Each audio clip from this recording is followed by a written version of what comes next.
ভদ্র ছেলে চিনবো কেমন করে, একজন ছেলেকে জাস্টিফাই করবো কেমন করে, is he decent or not, সে কি আসলে ভদ্র নাকি অভদ্র, এটা আমি কেমনে বুঝবো হুজুর?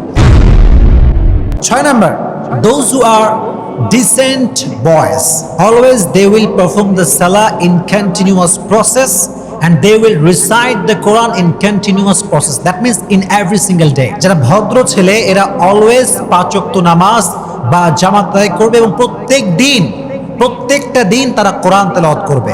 আপনারা এটা মেইনটেইন করতে রাজি আছেন তো ইনশাআল্লাহ? This is very very good quality, মানে এটা এত সুন্দর কোয়ালিটিতে বলা কোনো ভাষা রাখে না। এজন্য সকলেই চেষ্টা করবেন 5 ওয়াক্ত নামাজ বা জামাত আদায় করব এবং প্রত্যেক দিন ফজরের নামাজের পরে কোরআন তেলাওয়াত করব। রাজি আছেন ইনশাআল্লাহ? 6 নাম্বার। 7 নাম্বার হচ্ছে ভদ্র ছেলেরা, যারা ভদ্র ছেলে রাস্তাঘাটে এরা মেয়েদের দিকে চোখ তুলে তাকায় থাকে না। কথা কি ঠিক কিনা বলো? চোখ তুলে তাকায় থেকে যায় না। অনেক ছেলে দেখবা শুধু তাকায়, তা কিন্তু না, হ্যালো হাই, কি একটা ভাব, মনে হয় 14 বছর আগের পরিচিত মানুষ। হ্যাঁ, তো ভদ্র ছেলেরা এটা করে না। হ্যাঁ, এটাও হতে পারে যে কোনো একজন মেয়েকে তোমার পছন্দ হয়েছে, বিয়ে করবা, প্রপোজ দিবা, দ্যাটস ওকে, তার বাপের কাছে যাও, তার থেকে নাম্বারটা নিয়ে আসো, এটা ঠিক আছে। কিন্তু তুমি এই যে আলগা পিরিত দেখাও, এটা কখনো ভদ্র ছেলে কোনো স্বভাব হতে পারে।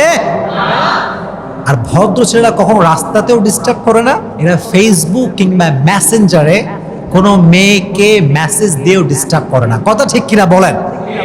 ডিস্টার্ব করে না। অনেক যুবক দেখবেন যে গুতায়, খালি মেসেঞ্জারে গুতায়, hi hello, hi hello, hi hello, reply নাই কেন? এত অহংকার তোমার, এত অহংকার তোমার। হ্যাঁ, রিপ্লাই না দিলে কি অহংকারী হয় রে বোকা? ও যে রিপ্লাই দিচ্ছে না, এটা তো ভালো মেয়ের নমুনা। কথা ঠিক কিনা বলেন প্রিয় ভাইরা? আপনি তার জন্য একজন মাহরাম পুরুষ না, আপনি তো গায়রে মাহরাম তার জন্য। এজন্য কখনো ভদ্র ছেলে রাস্তাঘাটে কোনো মেয়েকে ডিস্টার্ব করবে না, এবং কখনো কোনো ভদ্র ছেলে মেসেঞ্জার, হোয়াটসঅ্যাপ, ফেসবুক, টুইটার, তারপরে আরো কি আছে, ইনস্টাগ্রাম, যতগুলো সোশ্যাল মিডিয়া প্ল্যাটফর্ম আছে, কোথাও কখনো কোনো ভদ্র ছেলে কোনো মেয়েকে মেসেজ দিয়ে ডিস্টার্ব করতে পারে? মাশাআল্লাহ, লাস্ট কোয়ালিটি। এটা আমার জন্য জরুরি, তোমার জন্য জরুরি। সেটা কি? ভদ্র, এটা আমি জাস্টিফাই করে বের করছি, এটা আমার অবজারভেশন। ভদ্র ছেলেরা কখনো আউট অফ কন্ট্রোল বাইক চালায় না। কথা ঠিক কিনা প্রিয় ভাইরা? আওয়াজ নাই, কথা বলেন ঠিক কিনা? কারণ দেখবেন এখন অনেক ছেলেপেলেরা এই যে রাস্তা, আমাদের সিএনবি মোড়ের রাস্তা, তারপরে আপনার এই যে পার্কের যে রাস্তাগুলো আছে সোজা, যেটা বাজার পর্যন্ত যায়, এটাতে ভালোই গ্যাদারিং থাকে, অনেক লোকজন যায়। এখানেও অনেক যুবক দেখা যায় 80, 90, 100তে গাড়ি চালায়। বাপের রোড, কার রোড? বাপের রোড। সো বাইক পাইলে অনেকের হুঁশ থাকে না। ঠিক আছে, আপনি লং জার্নিতে যাচ্ছেন, তখন আপনি মাশাআল্লাহ বিশাল বড় রোড, হাইওয়ে রোড, তখন আপনি চালান জোরে, ঠিক আছে। কিন্তু রাস্তাঘাট অলিতে গলিতে এমন জোরে টান মারে, মনে হয় গোটা রাস্তা ফাঁকা আর ফাঁকা।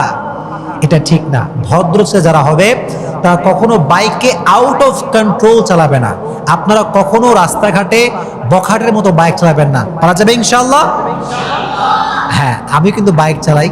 এখন কেউ যদি আমাদের জোরে চালাইতেছি, মনে করবো কোনো একটা কাজ হুজুরের আছে আর্জেন্ট।